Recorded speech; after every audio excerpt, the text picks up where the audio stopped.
udara segar, sepasti udara segar yang kuhirup, dan seperti fajar yang mereka setiap hari. Dengarlah doaku ya Allah yang hidup. Allah di hati,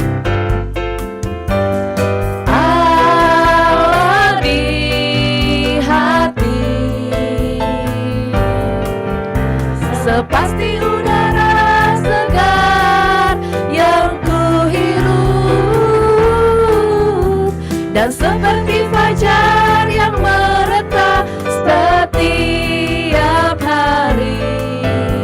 Dengarlah doaku ya Allah yang hidup. Sekali lagi kita angkat pujian nih, Allah di sini.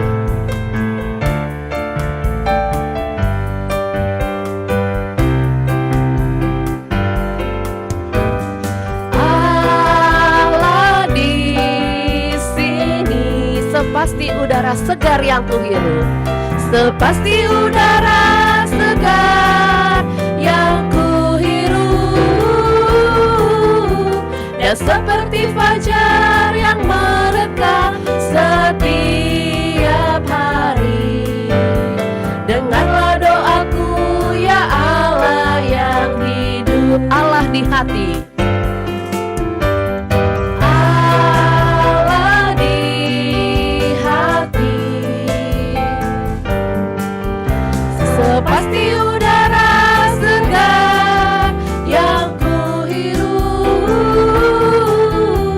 dan seperti fajar yang mereka setiap hari. Dengarlah doaku ya Allah yang hidup. Dengarlah doaku ya Allah yang hidup. Dengarlah doaku ya Allah yang hidup. Dengarlah doaku ya Allah yang hidup. Dengarlah doaku ya Allah yang hidup. Kita berdoa. Tuhan Yesus, kami bersyukur kepadamu Tuhan atas kesempatan yang Engkau berikan kepada kami hari ini untuk berkumpul Bapa, baik secara langsung maupun melalui Zoom dalam ibadah pagi hari ini. Dan pada hari ini dengan tema melihat kembali melangkah maju, kami datang Tuhan dengan hati yang penuh rasa syukur atas segala berkat dan kasih karunia yang Engkau limpahkan dalam hidup kami. Kami ingin melihat kembali perjalanan kami, setiap momen yang Engkau tuntun Tuhan, serta pelajaran dan pengalaman yang Engkau ajarkan kepada kami. Dan saat kami melangkah maju, kami juga memohon agar Engkau memberikan kami bimbingan, hikmat, dan kekuatan. Tolong kami Bapa, untuk kami senantiasa bersandar padamu dalam setiap mengambil keputusan dan langkah yang kami ambil. Kami serahkan ibadah pagi hari ini Tuhan ke dalam tangan-Mu. Biarlah setiap pujian yang kami naikkan, doa dan firman yang kami terima pagi ini berkenan di hadapan-Mu dan menjadi berkat bagi kami semua. Hanya di dalam nama Tuhan Yesus Kristus kami berdoa. Amin. Teman-teman dipersilakan duduk kembali. Ya, kita akan mendengarkan firman Tuhan yang hari ini dibawakan oleh Kak Tema atau Bung Tema begitu ya. Kita akan angkat pujian Tuntun Aku Tuhan Allah. Lagu ini aslinya adalah Guide Me, O Thou Great Jehovah, ditulis oleh penyair Wales yaitu William Williams dengan lirik aslinya dalam bahasa Wales pada tahun 1745 dan kemudian musiknya disusun oleh John Hughes pada tahun 1907. Lagu ini sering dianggap sebagai himne yang menggambarkan perjalanan hidup manusia seperti bangsa Israel saat keluar dari perbudakan Mesir menuju tanah perjanjian. Lagu ini juga menggambarkan penyerahan diri kita kepada Tuhan untuk menuntun dalam melewati tantangan hidup. Dan dengan analogi yaitu perjalanan bangsa Israel dari perbudakan Mesir ke tanah perjanjian. Kita sambut firman Tuhan, kita angkat pujian, Tuntun Aku Tuhan Allah.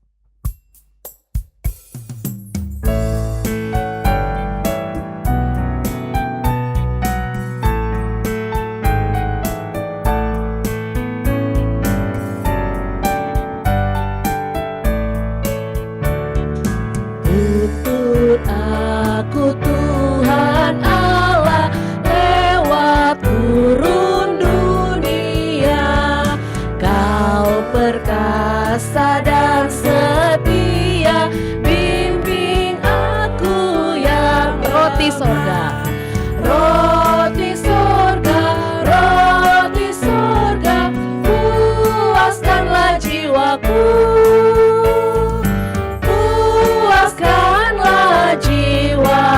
ayat yang kedua, buka sumber air hidup. Buka sumber air hidup, penyembuhan jiwaku, dan berjalanlah di muka dengan tiang awanmu. Juru selamat, kau perisai hidupku. Kau perisai hidupku. Kembali ke ayat yang pertama, tuntun aku Tuhan Allah. Tuntun aku Tuhan Allah lewat gurun dunia. Kau perkasa dan setia, bimbing aku ya. Roti sorga, saya serahkan ke Kak Tema. Roti sorga, puaskanlah jiwaku. Puaskanlah jiwaku. Roti sorga. Roti sorga, puaskanlah jiwaku. Puaskanlah jiwaku.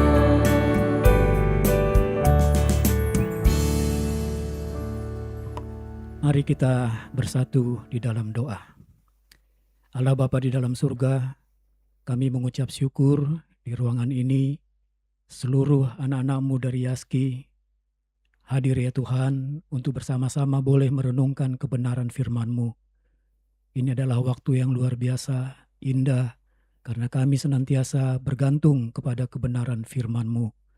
Hamba secara khusus mengucap syukur untuk kesempatan yang diberikan, dan kiranya Tuhan memakai hamba-Mu ini yang sangat terbatas ini, Engkau pakai, Engkau tuntun bimbing dengan kuasa Roh Kudus-Mu.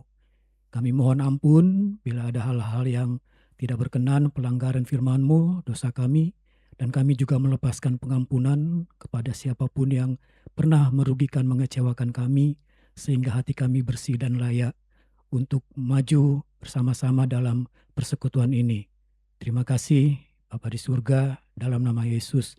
Haleluya. Amin.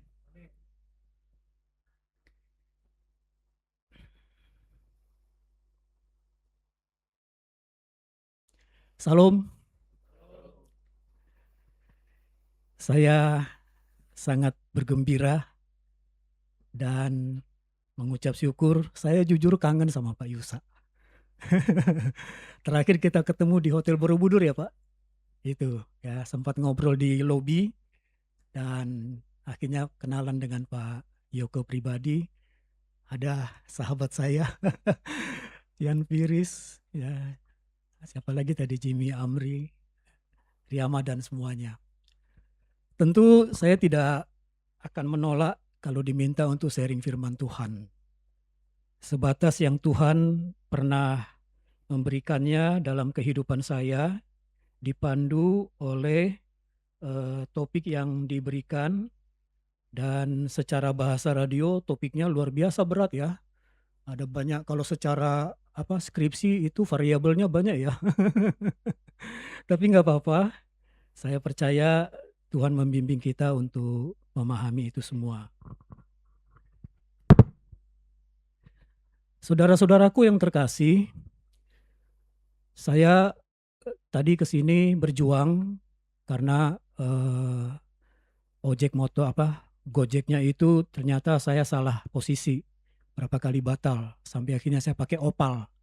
Ya senang-senang sajalah, karena bisa ngobrol sama si abangnya. Jadi saya berjuang ke sini karena begitu rindunya untuk datang. Ya, saya sekali lagi berterima kasih, Tuhan memberkati. Nah, Bapak Ibu yang terkasih, kalau dilihat dari topik yang disampaikan atau yang diminta untuk saya boleh berbagi, maka saya harus membaca dan kita boleh kembali merenungkan ayat-ayat yang ada itu. Ya. Dan mari kita buka Efesus 5 ayat 14 sampai 16. Ya, saya baca saja 14 sampai 16. Itulah sebabnya dikatakan, bangunlah hai kamu yang tidur dan bangkitlah dari antara orang mati dan Kristus akan bercahaya atas kamu. Karena itu perhatikanlah dengan saksama bagaimana kamu hidup, janganlah seperti orang bebal tetapi seperti orang arif. Dan pergunakanlah waktu yang ada karena hari-hari ini adalah jahat. Saya lanjutkan membaca 2 Petrus 3 ayat 8 sampai 14. Tidak apa-apa panjang, sekaligus kita memperdengarkan firman Tuhan, karena dengan mendengar firman Tuhan, iman kita bertumbuh, berkembang, dan semakin kuat. Ayat 8, Petrus 3 ayat 8, akan tetapi saudara-saudaraku yang kekasih, yang satu ini tidak boleh kamu lupakan, yaitu bahwa di hadapan Tuhan, satu hari sama seperti 1000 tahun, dan 1000 tahun sama seperti satu hari. Tuhan tidak lalai menepati janjinya sekalipun ada orang yang menganggapnya sebagai kelalaian.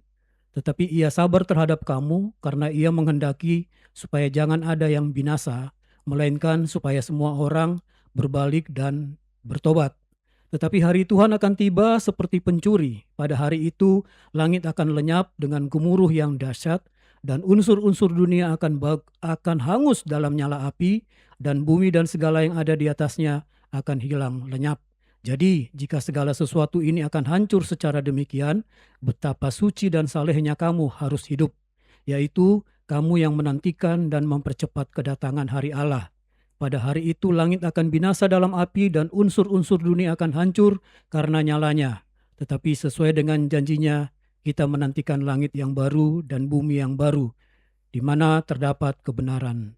Sebab itu saudara-saudaraku yang kekasih, sambil menantikan semuanya ini, kamu harus berusaha supaya kamu kedapatan tak bercacat dan tak bernoda di hadapannya dalam perdamaian dengan Dia. Amin.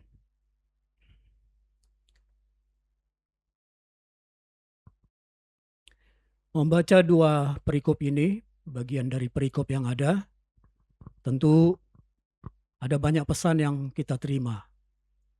Namun sebelum masuk ke dalam pesan itu, saya ingin memberikan satu gambaran kehidupan yang nanti kisah nyata ini akan masuk di dalam poin yang paling penting dari apa yang Tuhan izinkan boleh saya sampaikan. Jadi perjalanan hidup saya pada akhirnya, karena dulu siaran di radio suka menjawab pertanyaan pendengar, kok saya merasa dangkal begitu ya. Ada orang ngeluh kok jawabnya dangkal begitu ya. Lama-lama tergerak untuk mendalami dan secara formal. Jadi saya ambillah konseling Kristen. Sehingga sekarang kalau saya menjawab pertanyaan pendengar, baik itu di udara ataupun di tertulis atau ketemu orang, ya sudah lumayan, persoalannya bisa diurai, bisa dipilah-pilah, lalu masuk tuh, tiap-tiap poin penting masuk tuh, kebenaran firman Tuhan. Nah, kalau itu di udara, maka itu akan menolong orang yang mendengar jadi tahu, oh kalau ada persoalan ini begitu ya caranya. Jadi kalau ada acara seperti itu, luar biasa kegunaannya. Yang pertama, orang yang bermasalah kita jawab secara tanda petik akademis, tapi tapi bahasa radio, kita tahu ya bahasa radio ya, nggak perlu saya jelaskan. Tapi orang yang mendengar secara tidak langsung, kalau dia ikuti apa yang kita jelaskan, dia pun nanti jadi konselor tanda petik. Nah, itu. Nah, jadi di radio saya tetap sebagai Bung Tema Adiputra. Walaupun pada akhirnya dalam perenungan ya seperti Matius 6 ayat 33 ada yang ditambahkan karena mendahulukan carilah dahulu kerajaan Allah. Jadi kalaulah pada akhirnya ada keberhasilan dari Tuhan mencapai perkuliahan lebih tinggi ataupun jadi penulis tetap di majalah Narwastu, rutin dimintain tulisan, kemudian juga ada tugas-tugas pelayanan lain, tapi saya selalu menganggap itu sebagai bonus dari sesuatu yang saya setia melakukannya. Jadi kembali, Bung Tema, Bung Tema. Tadi Pak Yoke bilang dipanggil apa? Panggil aja Bung Tema. Oh, Kak Riyama ya, panggil aja. Anak kecil pun manggil Bung Tema saya nggak marah. Ya kan, karena itu memang Bung Karno kan.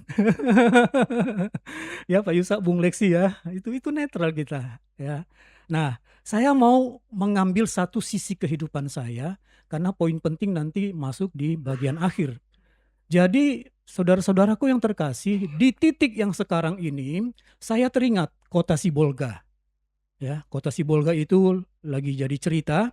Abang kandung saya 4 hari tidak bisa dihubungi dan sampai sekarang masih kesulitan makanan, minuman. Kemarin dia kirim video nampung air hujan karena ledengnya tidak jalan.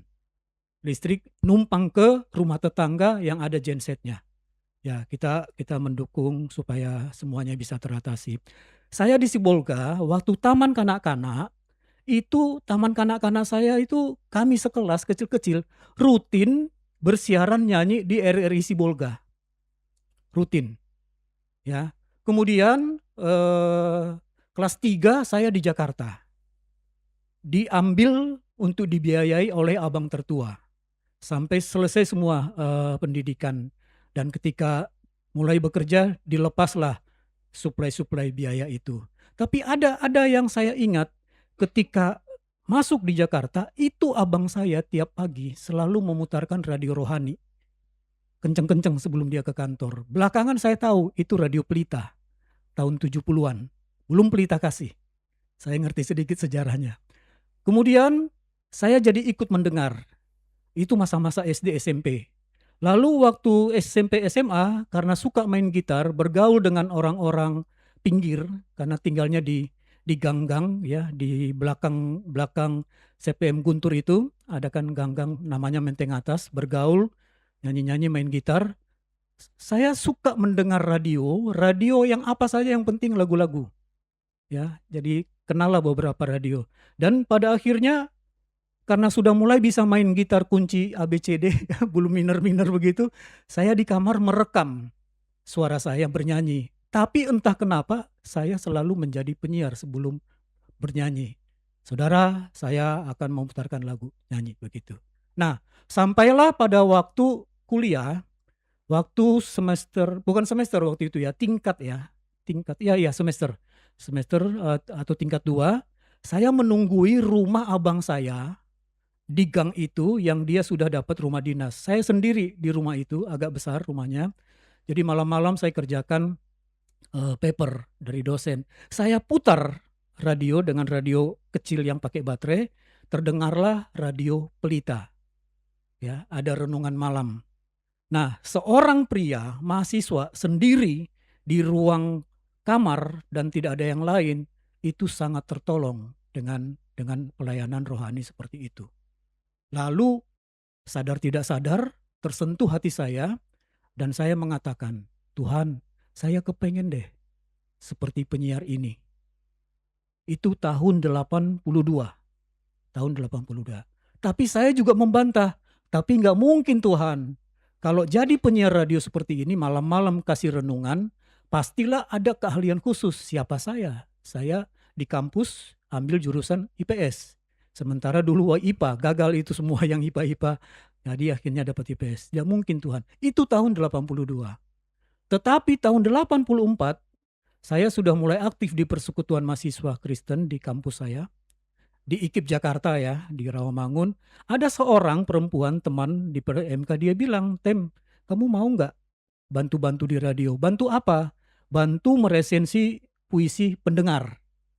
Ya, jadi pendengar kirim puisi, saya disuruh ketik naskahnya, nanti disiarkan oleh penyiar. Saya datang, lulus 3 bulanan begitu. Kemudian ketika butuh penyiar baru, direkturnya waktu itu Pak Yusa, almarhum Ibu Sudargo, ya bilang jangan dulu diumumkan untuk cari penyiar, kita tes dulu si Tema. Saya lulus karena vokalnya saya baca puisi sama main drama ya, jadi agak terlatih ya, lulus. Nah, dari situlah saya mulai masuk di RPK sampai dengan segala macam tugas-tugas. Dan pada titik ini saya merenungkan bahwa ya memang di situ jalan hidup saya. Saya merenungkan. Tetapi pada titik ini juga tadi Pak Yoko mengatakan usia saya sudah 68, udah nggak mungkin jadi status itu, begitu kan ya. Ya, terus Pak Yusa kan bilang tadi apa? Apa itu tadi Pak artinya? Usia ya tua itu tetap bisa melayani lah kira-kira begitu ya. Heeh. Nah, jadi saya dari titik itu melihat sesuatu sekarang ini saya sebentar lagi mati, ya kan? Tapi sebentar lagi itu kan artinya kan waktunya Tuhan ya. Nah, sekarang kita bagaimana mengisi waktunya Tuhan itu? Ada sesuatu ke depan yang saya putuskan. Sekarang saya sudah putuskan, menjelang saya nanti dikubur, saya sudah jelas. Apa itu? Saya langsung buka saja.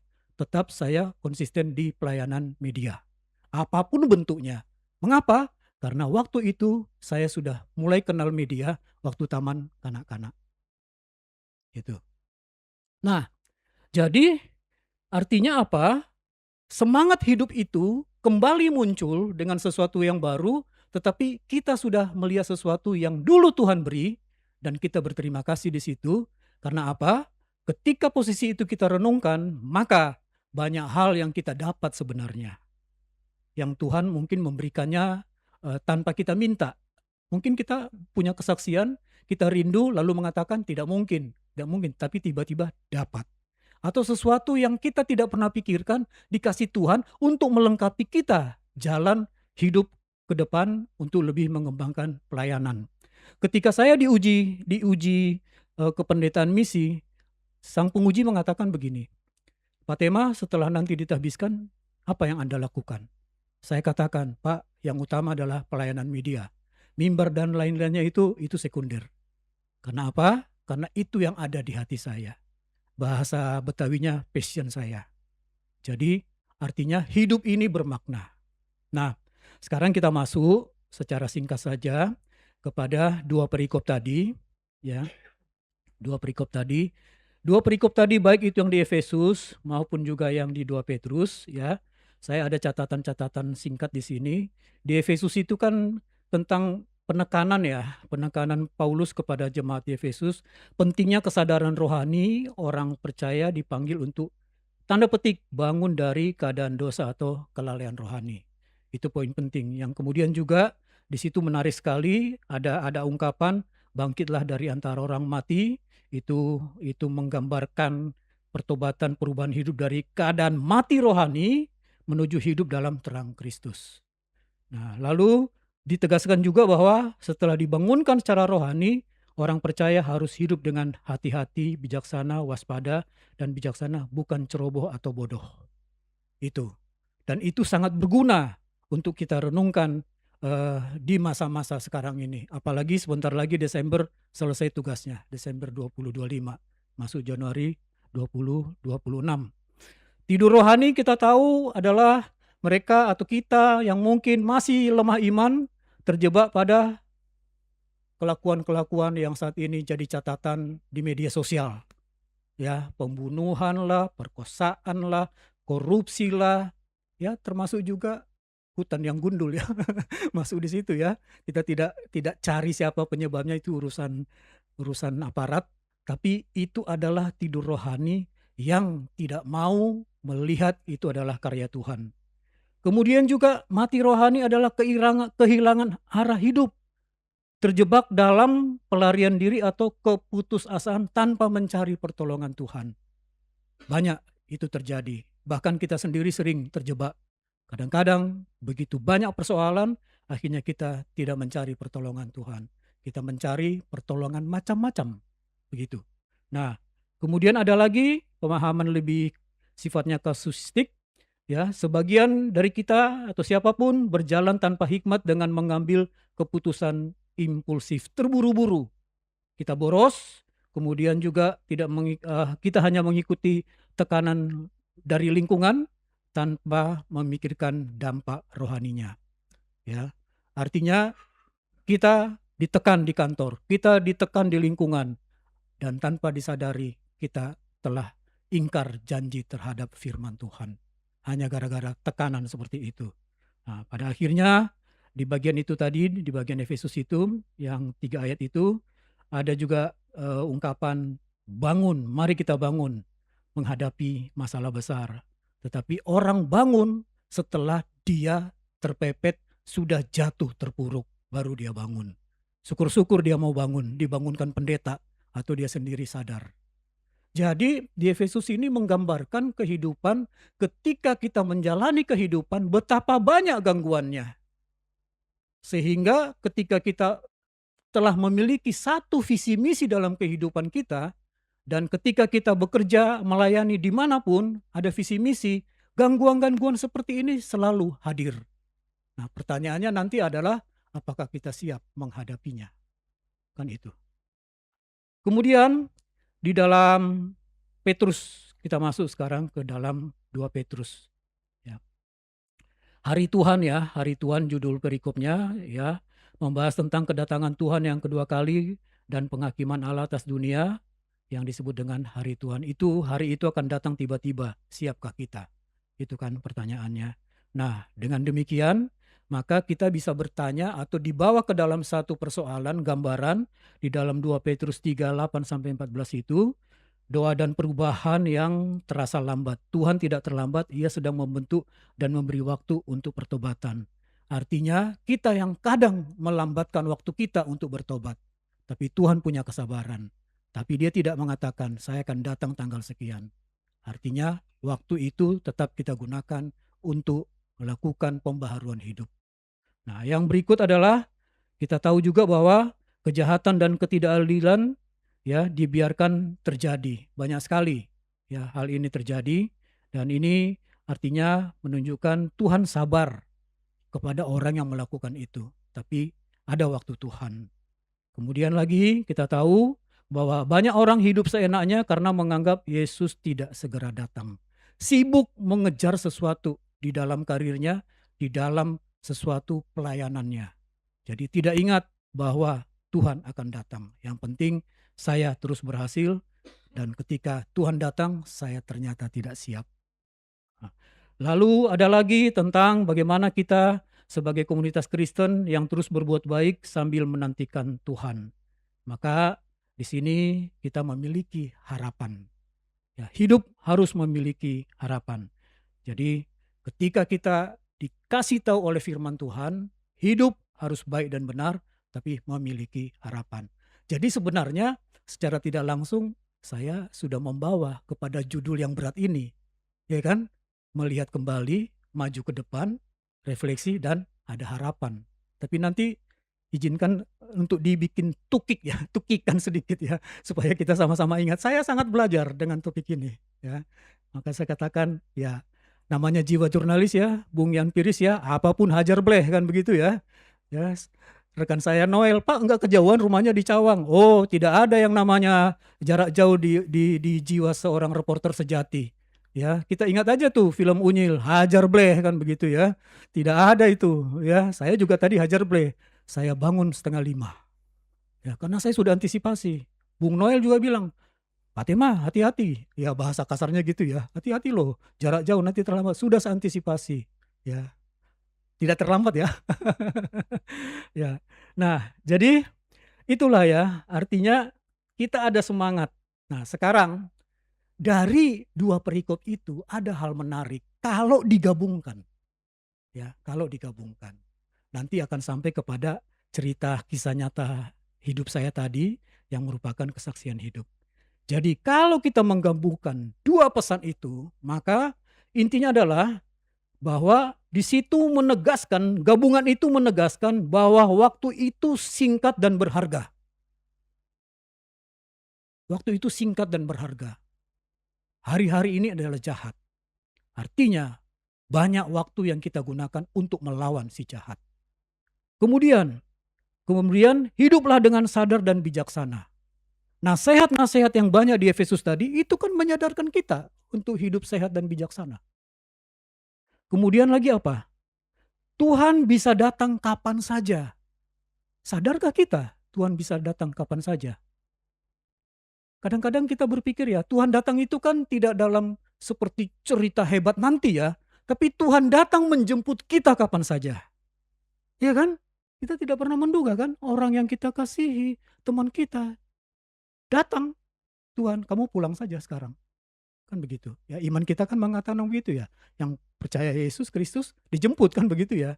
Jadi kapan saja itu bukan hanya dalam konteks nantinya itu yang mendadak itu, ya, tetapi bisa saja diri kita pribadi dijemput, datang tiba-tiba, ya. Nah, kemudian poin penting lagi adalah setiap kesempatan kita harus gunakan untuk hidup kudus dan melakukan kehendak-Nya. Nah, ini yang memang perlu perjuangan berat sekali, ya. Bagaimana kita bisa, ya, melaksanakan hidup kudus dan melakukan kehendak-Nya, ya. Jadi, tadi malam saya ikut Natal, ada satu pembicara, poinnya saya ingat-ingat ya, saya ingat-ingat. Dia katakan begini, "Percuma kamu jatuh bangun di dalam dosamu itu, kalau kamu terus berjuang sendiri. Jadi, kalau kamu mau keluar dari persoalan yang kamu jatuh bangun itu, dan itu artinya dosa, maka harus ada Immanuel di hati kita." Oh, dia tarik itu ke Immanuel Natal itu. Kalau Allah hadir di hidup kita, artinya Allah hadir di hati kita. Ketika Allah hadir di hati kita, dialah yang berperang untuk kita melawan semua gangguan-gangguan hidup. Jadi kesimpulannya kan sederhana. Kalau kita jatuh bangun dalam dosa, jatuh bangun dalam kesalahan, jatuh bangun dalam pelanggaran etika dimanapun berada, artinya Immanuelnya tidak ada. Nah, itu dipesankan di 2 perikop tadi, ya, setelah digabungkan. Nah, artinya kita hidup kudus melakukan kehendak-Nya. Kehendak apa? Kehendak yang ada di firman Tuhan. Firman Tuhan pasti selalu membawa kita kepada hidup yang kudus. Tidak pernah membawa kita kepada hidup yang hancur. Cerita-cerita kisah-kisah yang ada di sini adalah contoh untuk kita belajar dari kejahatan kehidupan. Tapi firman Tuhan selalu akan membawa kita kepada kehidupan sesuai dengan kehendak Tuhan. Nah, jadi saudara-saudaraku yang terkasih, maka saya masuk kepada bagian yang lebih dalam, ya. Kembali ke judul ya, saya terima dari Pak Yoko pribadi. Izinkan ya Pak, itu kan urutannya melihat apa Pak, melihat ke belakang ya, melihat kembali, maju ke depan, refleksi dan harapan. Bagaimana kalau saya membikin poin utamanya refleksi Pak? Refleksi. Karena seperti yang tadi saya bersaksi, kisah nyata, dalam posisi saat ini, di usia ini, yang sudah mulai kumisnya putih ini, 20 November yang lalu, Pak Yusa, saya tunggu kado Bapak nggak ngasih. 20 November saya ulang tahun loh Pak. Kalau di RPK Pak, kita itu dirayain Pak ya. Nah, maksud saya sudah 65 tahun. Ya, makanya tadi saya bilang, izinkan saya di awal mengatakan ini. Saya sedang merefleksi. Ya, merefleksi. Mulai dari apa? Ya saya melihat dulu. Ya, melihat kembali. Oh, saya ada di titik ini karena telah melihat kembali.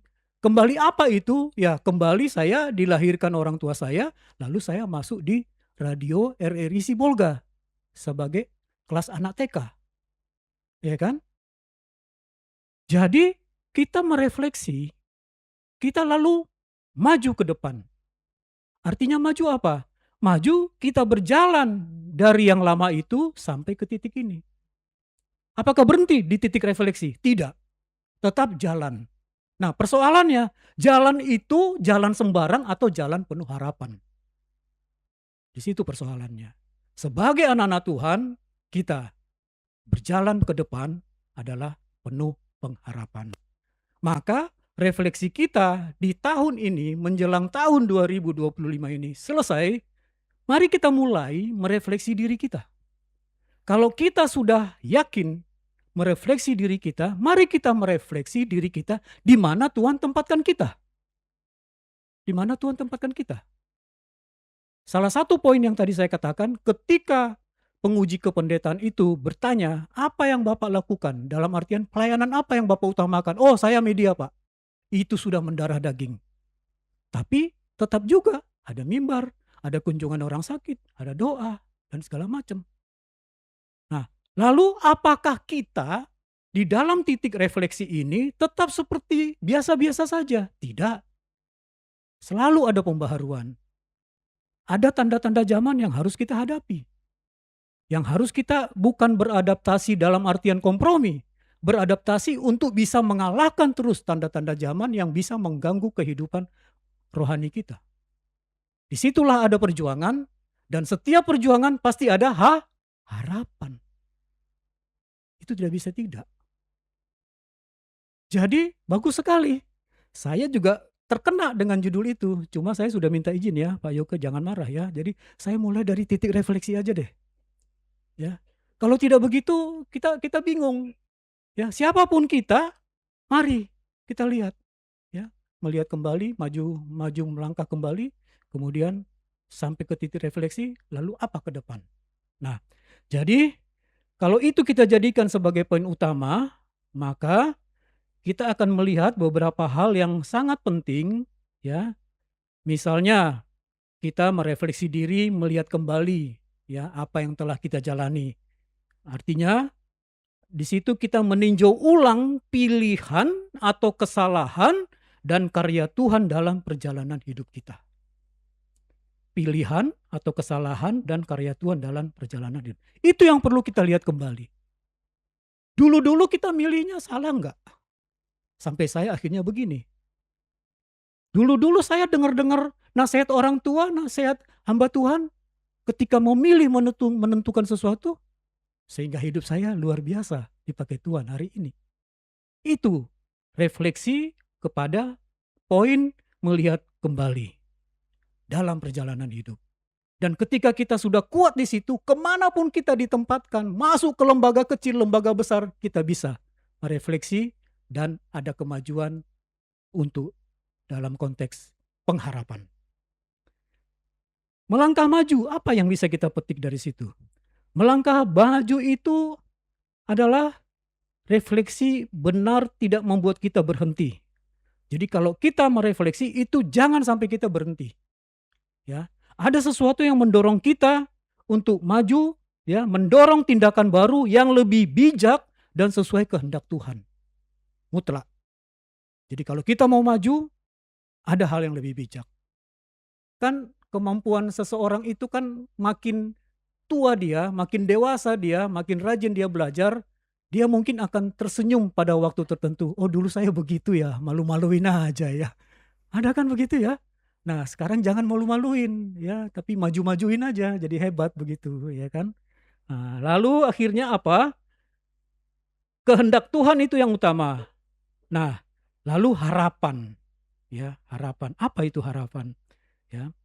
Dari refleksi ini lahir pengharapan karena kita belajar bahwa Tuhan setia, Tuhan sabar dan memimpin masa depan kita.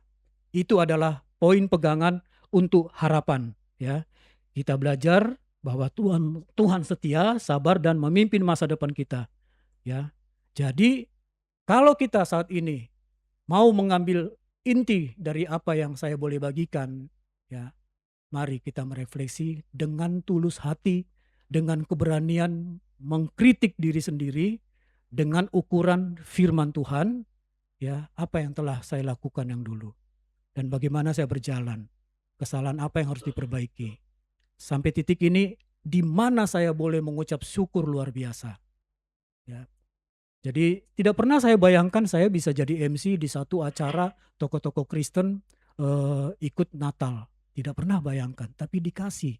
Gara-garanya apa? Karena Anda penyiar. Hanya gara-gara itu. Pasti bisa.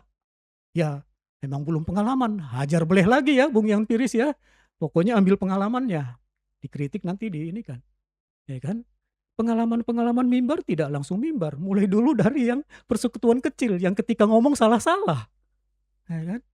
Jadi disitulah kita melihat ada yang diperbaiki. Ya.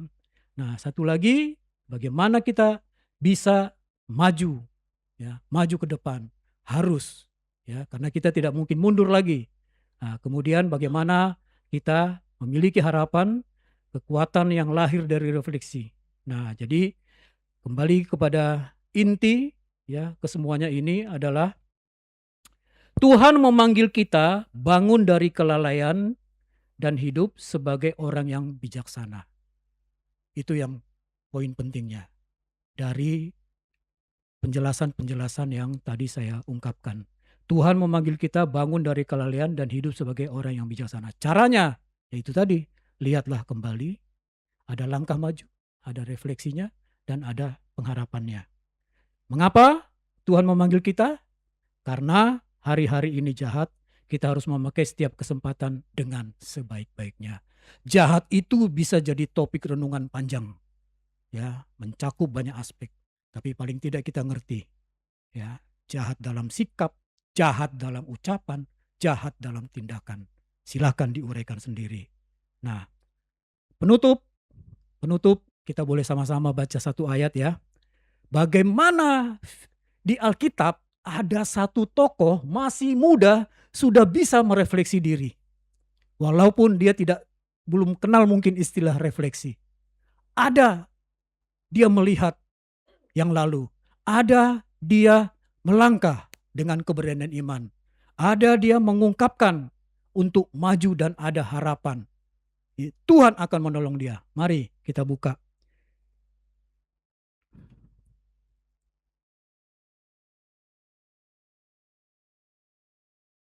Samuel, ini saya lupa catat ayatnya ya. Yang ketika Daud minta izin, Samuel 37 kalau tidak salah, ya, minta izin kepada Saul untuk berperang melawan Goliat. Ada ucapan di situ yang cocok untuk judul renungan kita ini. Saya baca ya. Saya tadi lupa mau ini. Saya baca ini. Jadi Daud berkata kepada Saul, karena Saul khawatir nanti Daud ini akan keok begitu kan, kecil anaknya ya, tidak punya pengalaman. Dia mengatakan begini, Tuhan yang telah melepaskan aku dari cakar singa dan beruang, dia juga akan melepaskan aku dari tangan orang Filistin itu. Masuk ke judul renungan kita hari ini.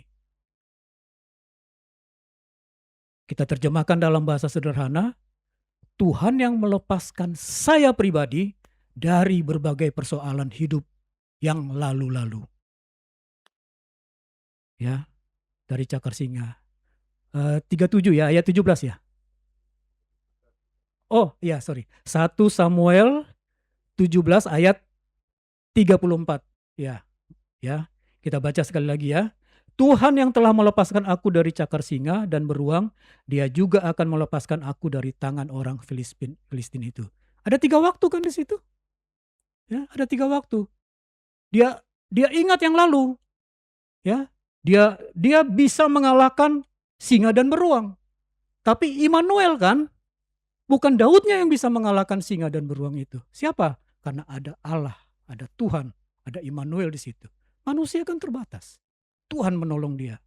Kemudian dia saat ini punya semangat untuk maju, membela bangsanya yang hampir hancur. Karena semua jago-jagoan, prajurit jagoan itu sudah KO. Dan betapa sombongnya si Goliat itu. Tapi dia datang dan minta izin. Ada khawatir dari Saul, tapi dia ajak Saul untuk merefleksi kehidupannya pribadi. Kita boleh mengajak orang untuk merefleksi kehidupannya. Karena apa? Karena kita sudah punya pengalaman merefleksi hidup kita bersama Tuhan. Dan terakhir apa? Dia kunci dengan begini. Nanti ya Pak Raja, ya, seperti Tuhan telah menolong saya, maka saya juga akan dilepaskan dari tangan orang Filistin itu. Belum sempat ya Goliat megang Daud ya, sudah dead dulu ya, sudah mati dulu kan ya. Jadi memang tidak sempat dipegang. Biarlah firman Tuhan ini, ayat ini membawa kita menutup bulan Desember ini, bagaimana cara kita untuk boleh merefleksi. Tapi refleksi tidak berhenti di refleksi, ada pengharapan, ada langkah berikutnya. Kalau Januari itu kan saya ingat ya, ada istilah, ada deklarasi begitu ya. Nanti saya tahun ini akan begini gitu kan ya. Ada begitu ya. Ya terserahlah mau pakai istilah apa. Tapi itu adalah sesuatu harapan ya. Ketika mereka mengatakan ini deklarasi saya, tentu sudah dengan data kemarin-kemarin saya begini. Sekarang saya bikin begini. Puji Tuhan saja, firman Tuhan yang semampu saya menyampaikan ini, dan saya sungguh mengucap syukur, biarlah membawa kita berani ya menjalani hari ke depan dengan dasar refleksi, dengan ukuran kebenaran firman Tuhan. Dan jangan lupa, setelah kita merefleksi, hidup masih berlanjut. Ada tugas, ada pelayanan, dan di situ ada pengharapan. Harapan siapa? Harapan yang bertugas sama harapan yang dilayani. Kalau Yaski dari dulu selalu ada di media, pertanyaannya, apakah ke depan masih di media? Kalau saya sudah tentukan, saya tetap di media. Mengapa? Dari refleksi saya, Tuhan menolong saya. Apa yang paling saya ingat? Tuhan, tidak mungkin saya di situ. Tidak mungkin saya di situ. Dan saya masuk ke radio bukan langsung siaran. Melalui talenta saya suka baca puisi, bikin drama puisi, suka mengomentari puisi. Dari situ titik masuknya. Sampai akhirnya bekerja banyak, ketemu deh Pak Yusak. Ya, macam-macam jadinya Tuhan kasih bonus-bonus. Bonus itu hanya sebagai kesaksian betapa kita berjuang di dalam Tuhan dan kita tetap apa adanya di dalam Tuhan. Puji Tuhan, kiranya firman dan renungan ini menjadi berkat bagi kita semua. Mari kita berdoa. Terima kasih Bapa Surgawi dalam nama Tuhan Yesus. Kalaulah selama ini kami salah merefleksi diri, salah jalan, tapi dengan kebenaran firman-Mu, kami dikuatkan, diteguhkan, diberikan paradigma baru, bagaimana kami boleh ya Tuhan, di akhir tahun ini, kami boleh melihat kembali campur tangan Tuhan, nun jauh di tahun-tahun yang lalu, dan kami juga boleh melihat, dari sana kami boleh melangkah. Dan kami tetap mengucap syukur, bahwa Engkau hadir di setiap langkah dan kerinduan dan cita-cita kami. Ke depan kami memiliki pengharapan. Pengharapan di dalam Yesus Kristus senantiasa ada jalan keluar. Kalau ada gangguan, cobaan, persoalan berat, kami mampu memenangkannya. Karena di hari Natal ini ada Immanuel. Allah hadir dalam hidup kami, Allah hadir dalam hati kami, sehingga Allah berperang menolong kami dalam persoalan yang berat. Terima kasih Bapa Surgawi dalam nama Yesus. Haleluya. Amin.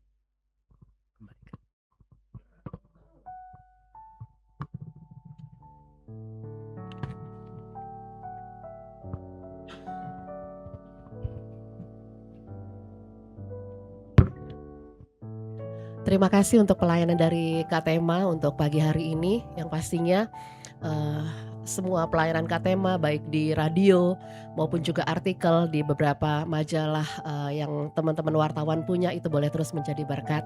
Tuhan berkati Katema. Dan ada beberapa poin yang tadi boleh kita dengarkan bersama, di mana kita diajak untuk kita boleh merefleksi diri kita begitu ya.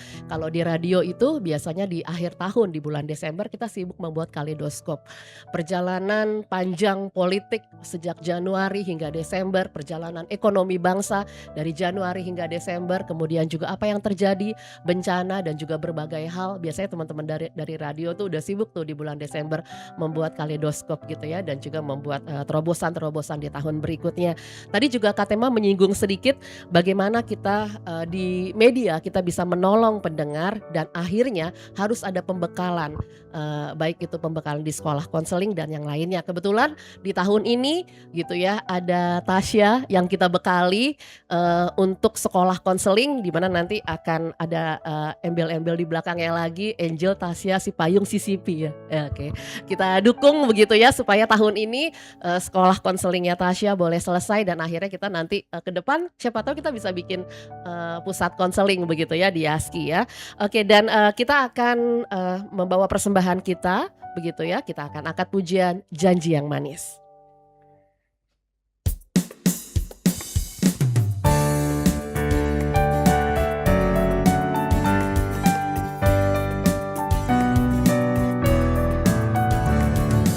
Janji yang manis kau tak kulupakan, tak terombang-ambing lagi jiwaku.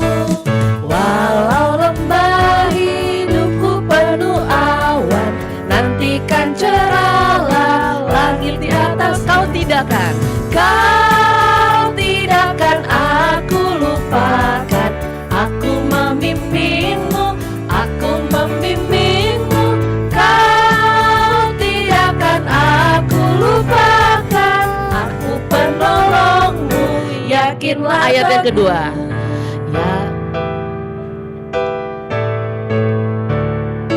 Ya, yakinkan janji kau tak kulupakan, dengan sukacita aku jalan terus. Dunia dan kawan tiada kuharapkan, satu yang setia, kau tidak akan aku lupakan. Kau tidak akan aku lupakan. Aku memimpinmu, aku membimbingmu. Kau tidak akan aku lupakan. Aku penolongmu, yakinlah teguh.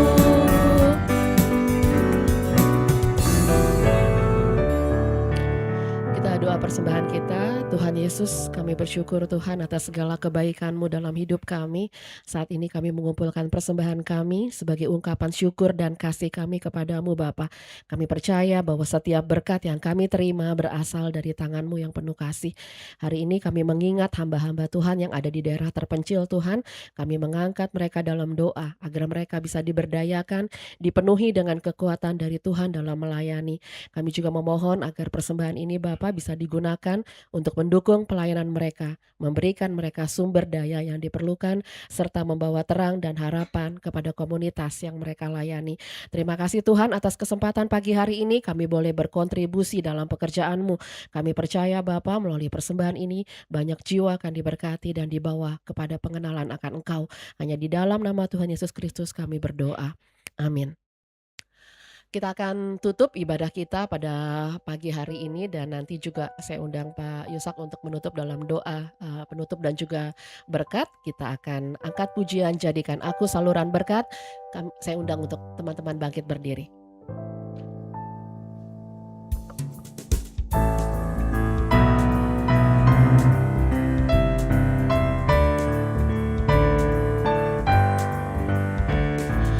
Di dalam hidup berliku-liku, banyak keluh dan kesal.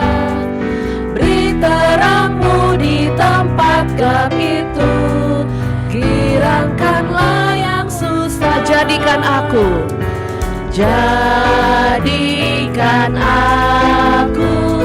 saluran berkat dan pemancar terang Yesus. Jadikan aku, oh juru selamat. Jadikan aku, oh juru selamat, saluran berkat bagi sekalian. Undangkanlah kasih-Nya yang murni.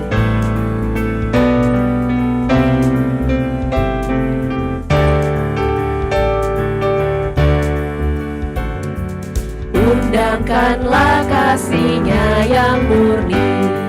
Yesus memberi ampunan. Yakinkan orang lain dengan bukti hidup yang penuh iman. Jadikan aku saluran berkat. Jadikan aku. Saya undang Pak Yusak untuk menutup. Saluran berkat dan pemancar terang Yesus. Jadikan aku, oh juru selamat, saluran berkat bagi sekalian. Mari kita berdoa. Tuhan Allah Bapa di surga, kami mengucap syukur ya Bapa, ketika Tuhan mengizinkan kami, melayakkan kami untuk menaikkan pujian kehadirat Tuhan, dan bahkan terutama Tuhan mengizinkan kami untuk boleh mendengarkan kebenaran firman Tuhan. Terima kasih Bapa, kalau kami terus diingatkan bagaimana kami menjalani hidup yang Tuhan anugerahkan, yang Tuhan percayakan ini. Kami bersyukur untuk hamba-Mu, anak-Mu yang Kau kasihi, yang telah menjadi berkat di tengah-tengah kami. Pendeta tema yang telah Tuhan pakai di tempat ini, dan kami percaya Tuhan akan terus pakai beliau menjadi berkat dimanapun beliau berada. Terima kasih Tuhan, dan kami juga bersyukur, dan Tuhan terus tambahkan hikmat bijaksana untuk pendeta Tema sehingga hidupnya semakin hari banyak orang dibenangkan bagi Kristus. Bapa di surga, pada kesempatan ini kami juga prihatin Tuhan, dan kami mau berdoa untuk apa yang terjadi dari dataran Sibolga sampai terus turun ke bawah, bahkan dari Aceh ya Bapak. Begitu banyak kerugian-kerugian materi yang terjadi, dan bukan hanya kerugian materi, tapi juga jiwa-jiwa yang melayang, dan yang akhirnya Tuhan menimbulkan banyak kesedihan dan kepedihan. Tuhan, disitulah kami diingatkan untuk hadir ya Bapak. Setelah dengan bantuan-bantuan fisik, materi yang diberikan adalah bantuan kebenaran firman Tuhan yang boleh mengingatkan setiap orang percaya ataupun yang belum percaya, yang kehilangan orang yang dikasihi, bahwa baik sakit penyakit, baik bencana, bahkan maut sekalipun, tidak yang dapat memisahkan saudara-saudara kami, termasuk kami, dari kasih Kristus. Tolonglah Tuhan, pakai kami untuk memberikan kekuatan dan hiburan lewat udara, lewat secara di lapangan. Tuhan pakai setiap anak-anak-Mu. Terima kasih Tuhan. Kami juga berdoa untuk negara kami ya Bapak. Jika bencana ini terjadi, ini adalah karena kelalaian di dalam memberikan izin, di dalam membiarkan alam ini akhirnya mengalami membawa bencana bagi orang-orang di sekitarnya. Bapak, kami berdoa Engkaulah sumber kekuatan dan penghiburan. Ingatkan setiap orang ya Bapak, bahwa mereka bertanggung jawab atas malapetaka yang terjadi ini. Dan Tuhan tidak lupakan untuk mereka yang di dalam bencana, supaya semua bantuan boleh mengalir dan segera secepatnya boleh meringankan penderitaan mereka yang ada di dalam musibah ini. Bapa di surga, kami juga mau berdoa Tuhan untuk program Yaski yang sudah ditetapkan untuk masuk tahun 2026, dan biarlah Tuhan kami boleh menyesuaikannya dengan situasi kondisi yang terjadi di negara kami, dan kami cepat tanggap, dan Tuhan berkati setiap program yang telah disusun, dan juga untuk anak-anak-Mu yang mengikuti siaran baik lewat Zoom maupun saat ini yang ada di tengah-tengah kami. Tuhan, Engkau tahu apa menjadi pergumulan setiap kami ya Bapak. Engkau mengerti setiap air mata yang diteteskan, dan kiranya Tuhan sendiri yang sumber kekuatan, pertolongan dan penghiburan mengingatkan kami anak-anak-Mu Tuhan untuk senantiasa terus bersandar dan berharap kepada Tuhan. Dan kami percaya Engkau adalah Allah yang setia, Allah yang senantiasa boleh dipegang janji-janjinya. Kami bangga punya Allah seperti Engkau. Terima kasih Tuhan. Dengar doa kami, dalam nama Tuhan Yesus Kristus, Juru Selamat dan Penebus kami yang hidup, kami berdoa. Saudara-saudaraku yang dikasihi Tuhan, mari arahkan hati kita kepada Tuhan, dan terimalah berkat dari Tuhan.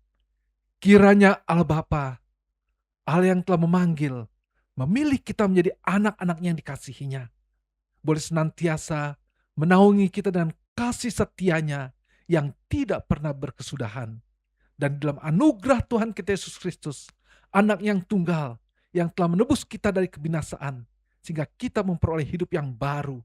Dan di dalam penyertaan Roh Kudus, boleh senantiasa Allah Tritunggal memberkati hidup kita, sehingga hidup yang telah diberkati, hidup yang telah Tuhan percayakan ini, boleh kita pakai untuk menjadi saluran berkat dimanapun kita berada, sehingga nama Tuhan dipermuliakan sekarang sampai selama-lamanya.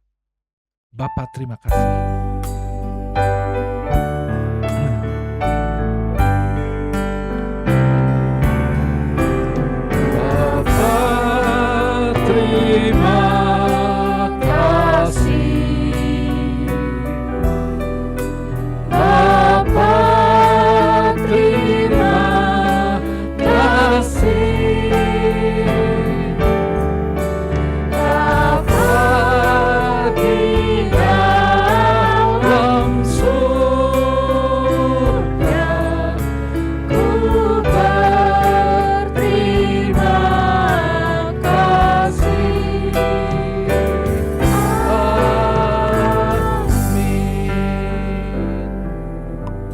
Ibadah selesai, silakan duduk dan saat teduh.